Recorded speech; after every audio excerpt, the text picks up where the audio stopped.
नमस्ते, स्वामी समर्थ, सुस्वागतम स्वागतम। तर आजचा मेनू काय आहे? आज करणारे मम्मी काय करते, मम्मी काजू सोलते, म्हणजे काजूची उसळ आहे जे तिने काल रात्री भिजत घातलेले। आणि आज मी हे सफेद भेंडे, गावठी भेंडे, याची भाजी करणार आहे। तर तयारी करते त्याची।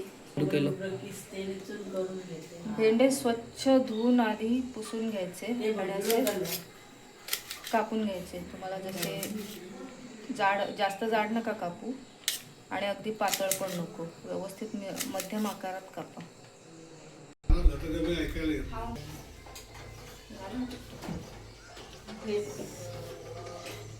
भेंडे चिरून झालेत म्हणजे आता ते भाजायचे। भाजण्यासाठी पहिलं गॅस ऑन करा, रेग्युलर सांगायला हवं, आणि नंतर लोखंडाचा तवा मी आधी स्वच्छ धुतला, कारण तो आपण जरी घासलेले असले तरी भांड्यांवर धूळ बसते, म्हणून तो स्वच्छ धुवून घ्या, पुसून घ्या।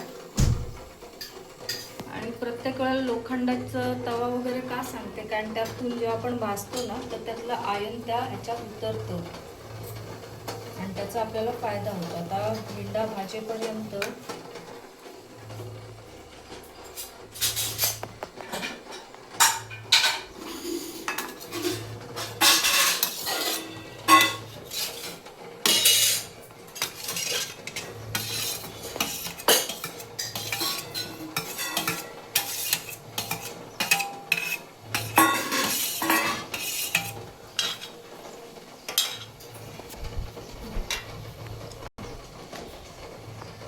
भेंडा भाजायचा का, तर त्याचा जो चिकटपणा असतो, गुळगुळीतपणा, तो जरा कमी होतो।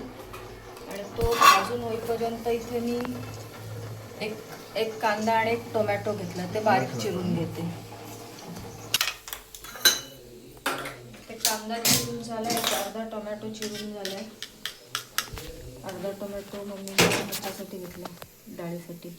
आणि या हिरव्या मिरच्या आहेत, त्या मी 2च घेतल्या, कमी तिखटाच्या। जर तुम्हाला जास्त तिखट हवे असतील तर मिरच्यांची संख्या वाढवा। ते जरा मोठे पीस करते, म्हणजे ते दाताखाली येणार नाही।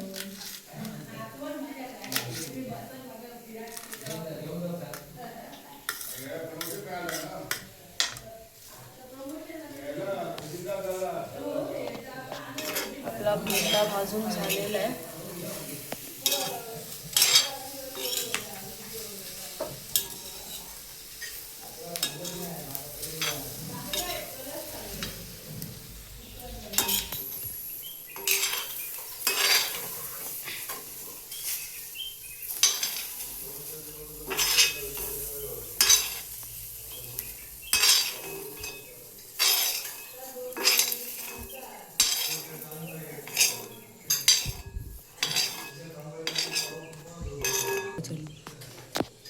त्याच तव्यात तेल घातलंय मी, अर्धी पळी।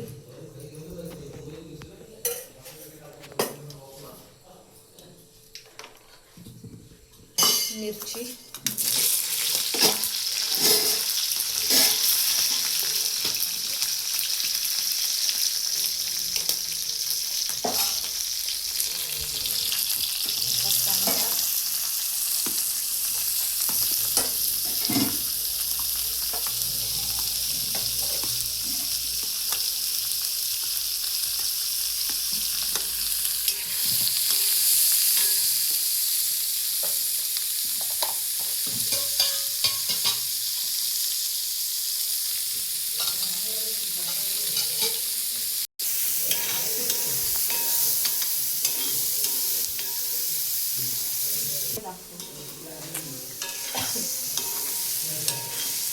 कांदा तांबूस झालाय मस्त।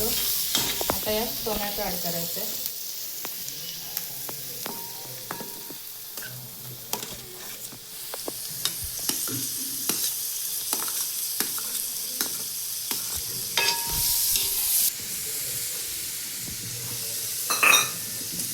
टोमॅटो पण भाजून झालाय, ते पाव चमचा हळद,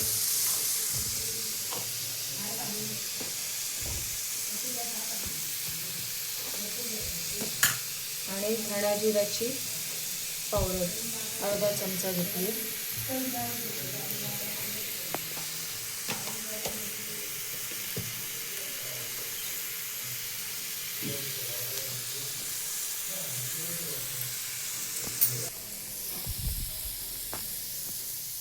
त्यात हिंडा टाकून घ्यायचा.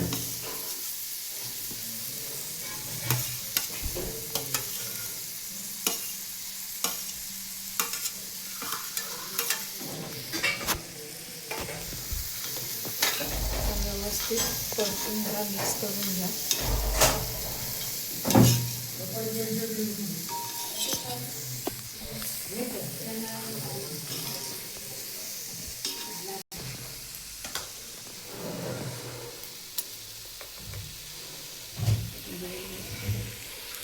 चवीनुसार मीठ.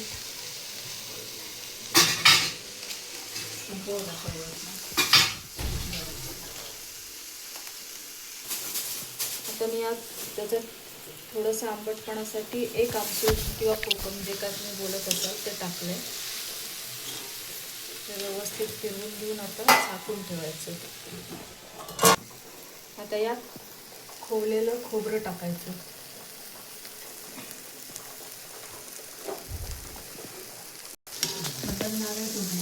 ढवळून घ्या.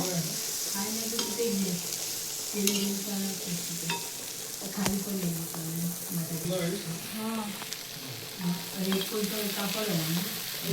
आता भाजी तयार आहे.